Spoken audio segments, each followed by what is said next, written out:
When you think about how world-ending outbreaks or apocalypses begin, usually it stems from more than a few things. Some being governmental incompetence in creating a bioweapon like Umbrella, constantly letting things go haywire. Others are a freak biological phenomena born from environmental conditions. Some descend from space as extinction-level threats like the satellite-carrying space spores from Romero's works. What about those spurred from sheer stupidity on everyone's part? Some have diseases made by a governmental entity and then they go, oopsie, all dead. In the case of the Evil Dead series though, this isn't some run-of-the-mill zombie apocalypse we are talking about. We are talking a danger so inconceivably overpowered, connected to multiple timelines, dimensions, and dare I say, hell itself. A threat that can be started and ended via the tomes of the Necronomicon Ex-Mortis, the Book of the Dead. Now, the Chosen One, Ashley J. Williams, was bound by fate to quell the evils of the Dark Ones and its army of darkness of the Deadites. Through its blood-inked pages can incantations, summonings, possessions, and more be manifested, raising the dead and animating the inanimate, all while literal demons come into our plane of existence to slaughter us. The limitless possibilities of its prophetic resurrection and animation are amongst some of the worst end-of-the-world scenarios we can ever witness or even conceive of. One would be a fool to keep it easily accessible where its horrors could be unleashed at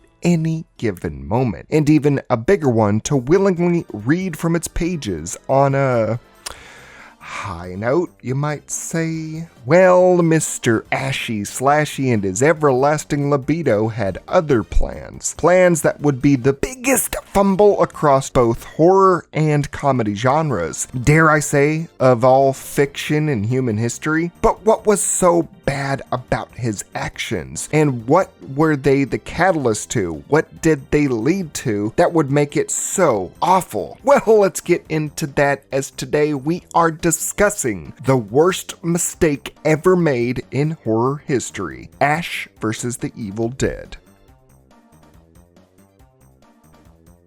Over the span of the first three movies, Ashley J. Williams, otherwise known as Ash, was just a simple man looking to score in the forest one weekend until fate would have him cross paths with the Necronomicon Ex-Mortis. The demonic book had been brought here by Dr. Raymond Noby. This tome, made by the flesh of the living, written in the blood of countless victims, in order to summon demons and more. Raymond Noby was an archaeologist who discovered the tome and a dagger from the tombs of Castle Kandar in a remote part of England. He and his wife chose to bring it into their secluded woods cabin in the United States to spend an indefinite amount of time in peace to decipher its passages. Being a script from the 14th century, it could hold new historical significance in deciphering earlier parts of human history. The more he delved into it though, the more entranced he became, recording his translations on a reel-to-reel tape, until eventually he summoned what was known as the Kandarian demon. Possessing his wife Henrietta, he attempted to exorcise the demon out of her body, but failed multiple times, electing to bury his wife and record his findings until he eventually died, leading to his daughter Annie and her boyfriend to investigate what happened. Ash would arrive with his own girlfriend, thinking the cabin was long abandoned. Both groups inadvertently playing the recordings of the Necronomic incantations, resummoning the evil dead back to the forest to an even worse degree. Ash's interactions with the forces of darkness saw his loved ones becoming possessed, him having to dismember and kill them all, and his surroundings becoming maniacal beings, a demonic fog pursuing him in the woods, outside the woods, into the house and more, and what seemed like nature itself coming to life to kill him, and even he himself becoming possessed by the demon and having to resort to cutting his own hand off. It was a maddening chain of events that would eventually spiral him back in time, back over 500 years to medieval England, where he would unite with King Arthur to stave off the army of darkness. The Book of the Dead would foretell that Ash himself was the chosen one, bound by fate to defeat the evil dead, to be the soul to prevent the end of times, to help defeat hordes of reanimated deads, skeletons and demons of wide varieties, alongside an evil version of himself, all to prevent the end of humanity and an apocalypse-level event. Despite his comical bravado and unserious nature, he was the one destined to save mankind, armed only with his trusty boomstick, chainsaw, his piece of crap car, and natural finesse, literally killing himself to win over darkness and close the pages of the Necronomicon for good, thrusting him back to his own time to live a life of normalcy, taking sole possession of the book, the Necronomicon Ex-Mortis, so that it may never be used again, lest the world be doomed to eternal damnation. And you can see where we are going here, though. The whole premises of Starz' TV continuation of The Evil Dead, Ash vs. The Evil Dead, predicates on one huge mess-up. Ashley J. Williams dealing with boring suburban life. The contrast of him warping in time to be a chosen one to coming back to no praise and no accolades whatsoever, despite the ending to Army of Darkness. Just spending the next 30 years of his life at a shit job, a lonely existence, and patrolling a bar for hooch and cooch each night, trying to get his aged wiener wet in any way he can. One night, taking a barfly woman into the women's bathroom, and mid-coitus, does the woman suddenly turn her head and is a deadite talking directly to him, eyes whited out, sunken in, and purpled around, with her voice demonized, saying this: "We're coming for you!"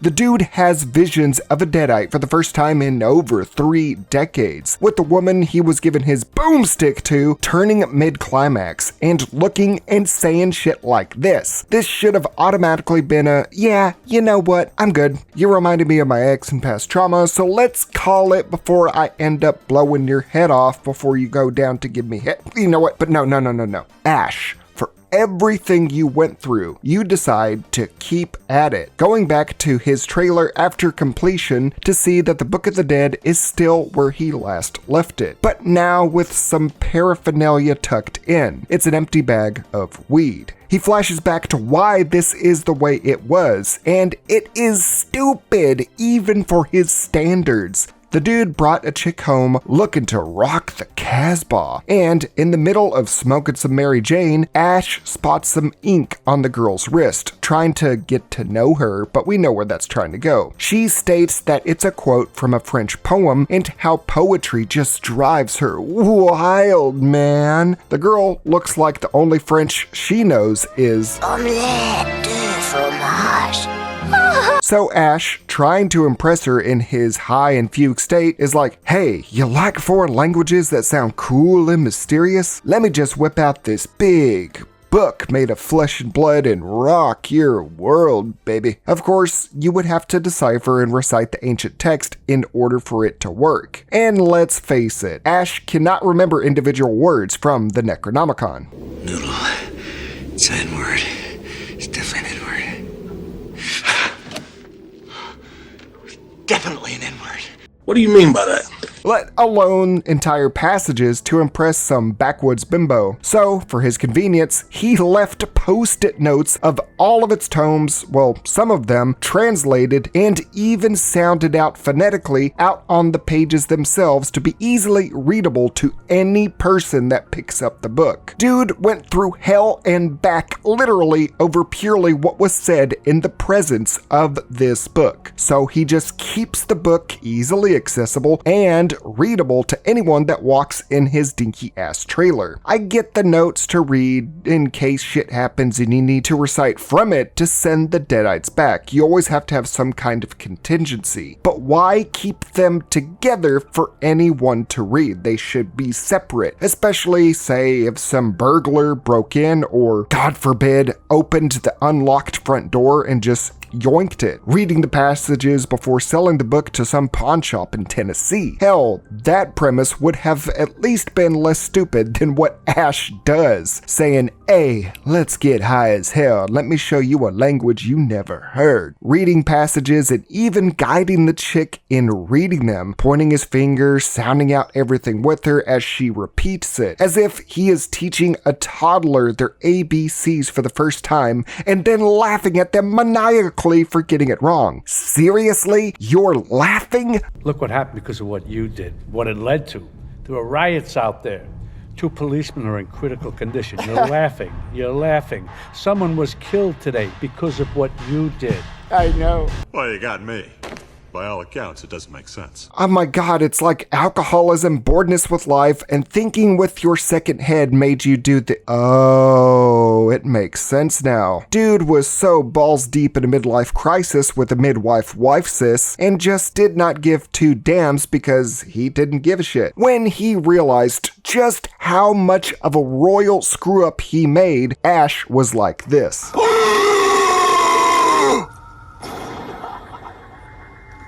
Oh no! The girl he romanced with demonic language being the first Deadite since the early 90s, killing an officer and maiming another. The Kandarian demon being this fog, being summoned to possess dolls and other inanimate objects, killing people on the fly, possessing them, family members coming back from the dead, old ladies becoming demonic powerhouses that can throw adult men like nothing, having the original author of the Necronomicon, Ruby Noby, aka Rebecca Previtt, hunting him down to acquire its power, summoning the powerful demon Ball to possess and slaughter hundreds. Hell, your friends, loved ones, and co-workers could be killed and possessed in a moment's notice. Anything and everything in front of you and around you being able to suddenly become a Deadite or Dark One host to kill you, Ash. Ash had a backup plan in case things went to hell in a handbasket real fast. A card for a place called Books for Beyond to have a translator in Michigan decode more of the book, yet did not prepare and just had a card and that's it. Dude was so clueless on how to stop the book from becoming a more wide-scale outbreak than his previous Evil One's run-ins that he basically waited for the shit to hit the fan instead of plugging the asshole in the first place. He didn't think to have anything else translated and written down as a backup measure in the last 30 years, or, just speak with the guy on a regular basis or get some kind of groundwork going. Nope, just gonna drive over 600 miles from Tennessee to Michigan and hope you don't get blown up along the way. Slam the book in front of this guy who had no prior knowledge of Ash or his book up to this point, to just expect him to Uno reverse card you, opening up the floodgates to wherever the hell the Dark Ones reside. And the next big brain idea that they come up with together, summoning a powerful minor demon by the name of Elagos, and summoning him within containment to try and goad him into telling you how to fix everything. Why? The book said he was a lesser demon, so they automatically assumed that he is less of a threat in case he does get free, which it does exactly that when Ash accidentally scuffs the summoning circle of salt containing the demon, setting it free. Now, to be fair, a police officer that traced her partner's death to Ash's fuck-up shot at him, and that's what caused the containment to get loose. But hey, she was clueless, and Ash was the reason all this kind of crap was going down. Seriously though, without any preparation, he got the only person that he knew for sure could read the Book of the Dead involved in this summoning, not having him safely procured or anything or behind something, no, out in the open, telling him to summon what he could interpret as the weakest demon. They don't even know if he is the weakest demon imaginable, to bring it to them to interrogate it for answers on how to put the genie back in the bottle. Well, Elagos would kill the scholar, the only human capable of decoding the Necronomicon, and it also would end up possessing his friend Kelly without him knowing. And then Ash just brushes off everything that happens and then goes on to find other answers. Now, I'm not going to go over the full story recap of Ash versus the Evil Dead, but it becomes this veritable tug-of-war of Ash and his companions either getting brutally beaten down, fully possessed, and switching teams, having their memory completely wiped so they're not a threat to the Dark Ones, or recruiting new people that they find just for them to be killed off shortly after like they were a new character in Stranger Things, sometimes winning against them and getting some normalcy back in their life for a brief period, only for something else to happen, like them having their memories wiped and put into a mental hospital where a puppet version of Ash tries to kill him and everyone else, or facing off against more of the Necronomicon Evil Ones, or even this big boss himself, Kandar the Destroyer. Ash, after wanting nothing more than to retire to Jacksonville, Florida of all places, kept allowing himself to be run off, be sidetracked, or even duped numerous times by his simplistic dream, until eventually the strongest demon imaginable that we know so far, known as Kandar the Destroyer, is summoned to our plane of existence, where all weapons that we draw out only serve to make it stronger. No matter what we throw at it, it amplifies its strength, where even the US military had to resort to going full Hiroshima and trying to nuke its ass, because nothing else was working, and this thing was going to cause horrific damage all across American soil, with only Ash and company knowing that a nuclear detonation would just amplify his strength to strength unimaginable, and that only the Kandarian dagger could cause any real damage to the gigantic beast. Him finally nutting up fully to get into a tank and fire the dagger through its cannon to kill it. He would vanquish the beast, but supposedly die in the process, only to wake up from cryosleep to a cyborg chick, leading him to see that, nope, the evil ones went on to wipe out the world anyways. Looking like Fallout New Vegas, where the world is nothing but sprawling wasteland devoid of any life. Crumbled buildings serving as the only remnants of man's dominion over Earth. He gets a final send-off as Ashley J. Williams, as we love him, as he gets to have a hot chick and a gun, drive off in a souped-up version of his Delta 88 to eternally fight the forces of evil, as he says one more time, groovy. All of this happening because the dude got high one night and wanted to swoon and bang a chick, and him spotting some French poetry on her wrist. That was the death sentence for all of mankind, having unleashed a veritable and ramping up hell on earth. The worst part of everything that happened once those stoned words of the Necronomicon Ex-Mortis were uttered were Ash's actions immediately upon everything going down. That when rumblings of the Deadites were showing their ugly faces as only visions, dark clouds, and ominous winds, that Ash's first gut instinctive reaction was to start packing up to flee across the country, to not be anywhere near it, even though this is going to be a worldwide threat in a very short amount of time, despite knowing that he himself is the destined chosen one to vanquish evil and seal the Deadite invasion away. He was prophesized, and he had already won a war before, and he knows these demons are beyond conventional fighting methods for modern man. He's the only one that can do this. Now, all this time, he had the specific details on someone that could decipher the book and look to ways of flat out destroying it or nullifying it, where using the dagger, one could at least peel the face off the book for something, or he could have sealed it away somewhere that isn't just under a booby magazine for protection. He had a lot of time to deliberate and figure things out, not just dick around in normal life in Tennessee. Sure, the Book of the Dead's writer, Rebecca Previtt, was actively hunting him all that time, but the dude had 30 years without her finding even a trace of him till the book was read again and she knew exactly where he was. It's not like Ash's memories were wiped after saving the S-Mart at the end of Army of Darkness after returning to the present timeline from medieval England, or that his experience was lessened in his mind. He had been staying fresh over the years, where he was still agile and able to use his chainsaw with pretty good precision and was sharp with the aim on his shotgun. Hell, he was even keeping his boomstick and chainsaw accessible through spring-loaded secret compartment. Wait a minute.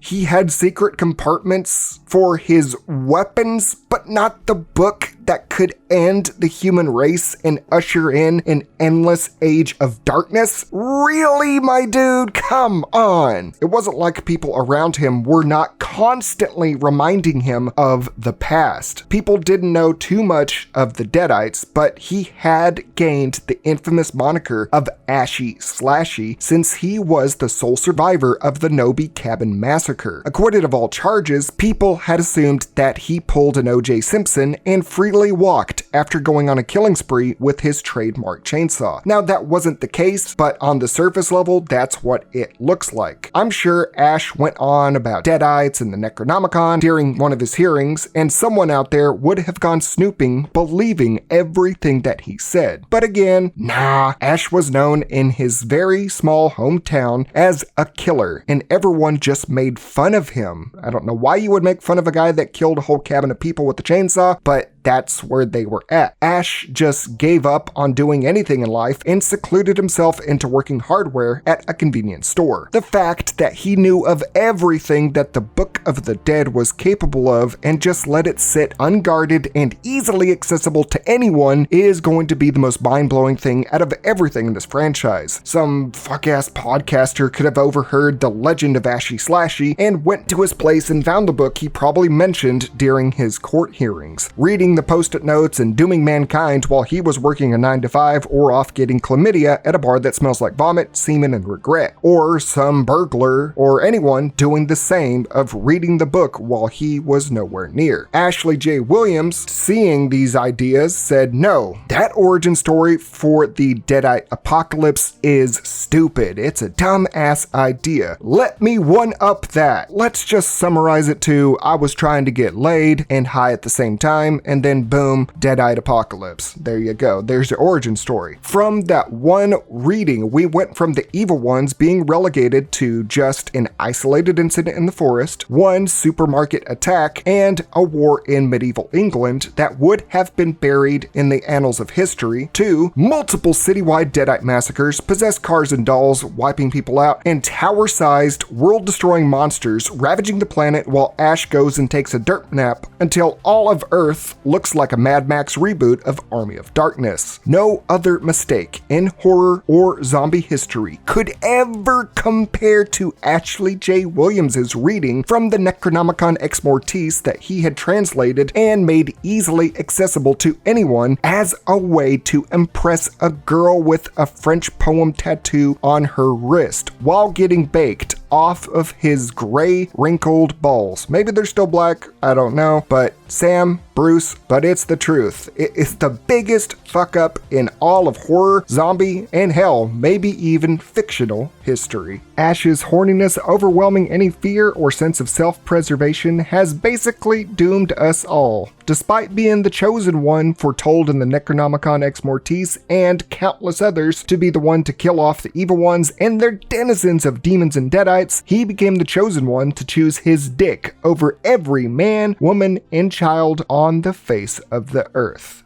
And us Evil Dead fans wouldn't have it any other way. That wraps up this look into a top-tier screw-up that led to a why you wouldn't survive scenario. Are there details I missed? Are there other incidents in horror or zombie history that were calamitous stupid choices that plunged the world into chaos? Let me know down below and what you want to see next. Make sure to support the channel by contributing to me as a patron on my Patreon or becoming a YouTube channel member or chipping in a buck or two on my second channel, WSG Streams, during my weekly live streams of Left 4 Dead 2 where we play with friends and fans. If you do any of these by just chipping a buck, you can be featured on this list already scrolling on by. Until next time, I'm Zackass, aka Wow Such Gaming. Never forget to stay happy, stay healthy, stay groovy, baby, and most importantly, stay wow.